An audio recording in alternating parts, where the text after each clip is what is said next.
Hi, I'm Brent Stafford, and this is RegWatch by RegulatorWatch.com. Joining us today for a special two-part in-depth discussion of the issues and controversies around e-cigarettes is Stanton Glantz, arguably the most well-known tobacco control activist in the world. He began what is often called his crusade against smoking back in the late 1970s. He is one of the founders of the political action group Americans for Non-Smokers' Rights, and he's famous for his role in beating big tobacco in the 1990s. Glantz is a professor in the School of Medicine and director of the Center for Tobacco Control Research and Education at the University of California, San Francisco. He is also an ardent critic of e-cigarettes, eternally frustrating vaping supporters and public health colleagues with his blunt talk and combative style honed over the years in the trenches fighting the war against big tobacco. Professor Glantz, I'd like to thank you for joining us. RegWatch covers vaping from a decidedly favorable position, and we see this interview as an opportunity to give your views a fair hearing. Okay, jumping right into it, Professor Glantz, if every adult smoker tomorrow switched to e-cigarettes, would that not be better for public health? Yes. Okay, well that's surprising. Why is that? Well, because while e-cigarettes are still dangerous in an absolute sense, they're less dangerous than a cigarette. There's just no question in my mind that a puff on an e-cigarette isn't as dangerous as a puff on a cigarette.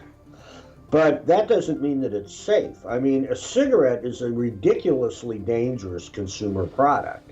And so saying something isn't as dangerous as a cigarette is not a very strong statement. If every smoker simply switched to e-cigarettes and there was no effect on people starting to smoke or quitting, no effect on kids, none of that, that would be better. There's just no question about that. How much better it would be isn't totally clear. You know, I think it would be maybe 50 or 60% better. The optimists think it would be more better. But the problem is that's not what's actually happening. What's actually happening is that most smokers who are using e-cigarettes continue smoking cigarettes as dual users. On average, e-cigarette users are less likely to quit smoking, and they're attracting a gigantic number of kids who probably would never pick up a cigarette, but are initiating nicotine use with e-cigarettes and then transitioning to cigarettes later. So the real problem with e-cigarettes doesn't have so much to do with the specific toxicity of the product itself, but rather how cigarettes and e-cigarettes interact with each other. Because I think the most dangerous thing about e-cigarettes is they're supporting and expanding the tobacco epidemic in general. Professor Glantz, I guarantee you that right at this very moment, thousands of our viewers wish they could just reach through that TV and get their hands on you. Well, good for them. You know, my job is to call it like I see it, you know?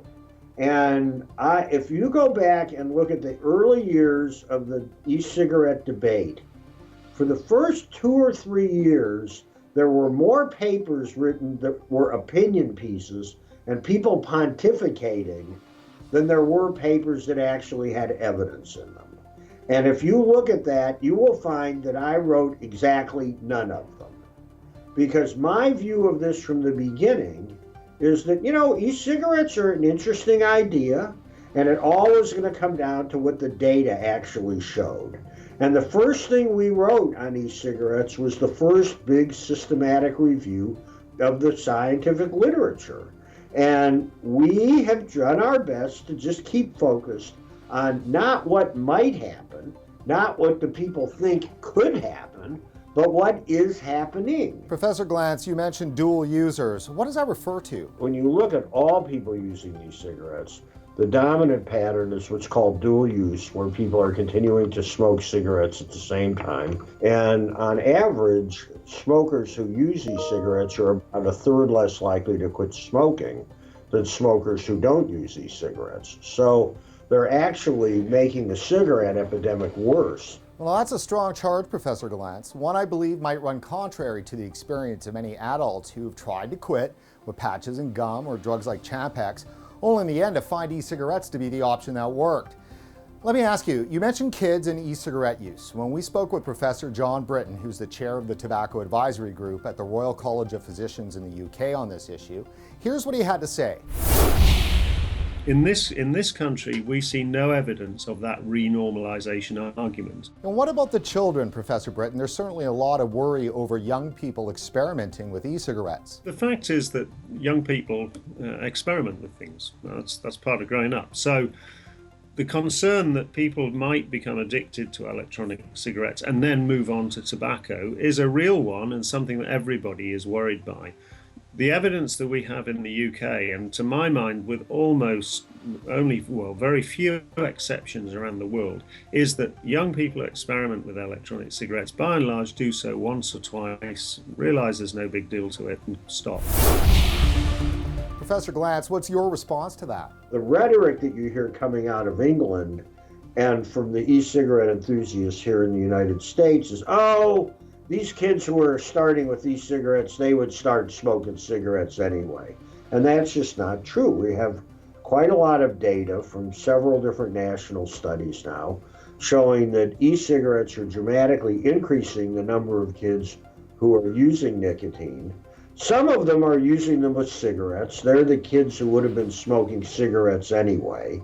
But that's maybe a third of the kids using e-cigarettes. Professor Glantz, there's a lot of skepticism amongst vaping advocates about that data and questions over potential bias in its interpretation. Well, I mean, it's not a question of bias, it's a question of what's actually happening, and we have objective evidence on that. Well, what about the data showing a massive drop in the teen smoking rate to a 22-year low? Is that not evidence of an inverse relationship, a positive correlation between the two? No. Well, why not? The number of kids using e-cigarettes has been increasing way faster than the smoking rate has been dropping. The introduction of e-cigarettes up through 2014 at least didn't have any effect at all on the drop in conventional cigarette smoking. The only change that occurred is most of the kids who are cigarette smokers now are also dual users with these cigarettes. Where does that data come from? There's a whole bunch of national survey research that's been done in the United States where people have now measured this. The U.S. Centers for Disease Control has measured it. The Monitoring the Future study has measured it in kids. The Substance Abuse and Mental Health Administration has measured it. And this pattern of huge levels of dual use is showing up in all of the studies. Well, Professor Glantz, I've reviewed those sources, and I'm no stranger to reading research, and it's hard to not come away with the impression that the studies, or at least the interpretation of the data, is skewed. Well, I'm sorry. This stuff is not skewed. These are the same studies done by the same well-regarded agencies who've been collecting epidemiological data on tobacco use for years and years and years and years. The methods are well validated. The samples that they collect are designed to be unbiased.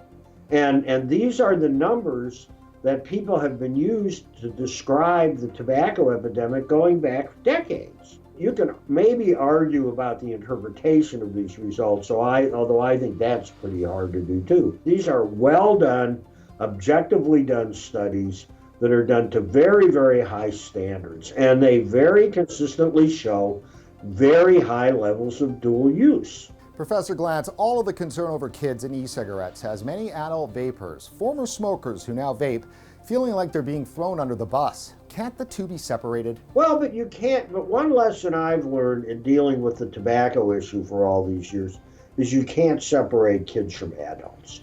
The tobacco companies love youth smoking prevention programs, and they give money to let's keep kids from smoking, and you just can't separate them. Finally, Professor Glantz, could you encapsulate for us your view on what's happening overall with e-cigarettes? What is happening is e-cigarettes are exposing people to substantial levels of ultrafine particles, aldehydes, and other chemicals that, while they're probably not causing much cancer, are having very, very negative effects on the cardiovascular system and on people's lungs. That they're bringing a whole new generation of kids into the nicotine market, a substantial fraction of which then go on to cigarettes, and that for most people, they're depressing quitting. That's my view of e-cigarettes. Now, if the optimist view was true, if all that was happening was people were quitting cigarettes and switching to e-cigarettes, cessation stayed at the same rate, no kids were starting, I would say, well, good for them. But that's just not what the reality is. Well, that's it for this edition of RegWatch. Stay tuned for part 2 of our interview with Stanton Glantz to be released shortly. In the meantime, please like us on Facebook and don't forget to follow us on Twitter. For RegulatorWatch.com, I'm Brent Stafford.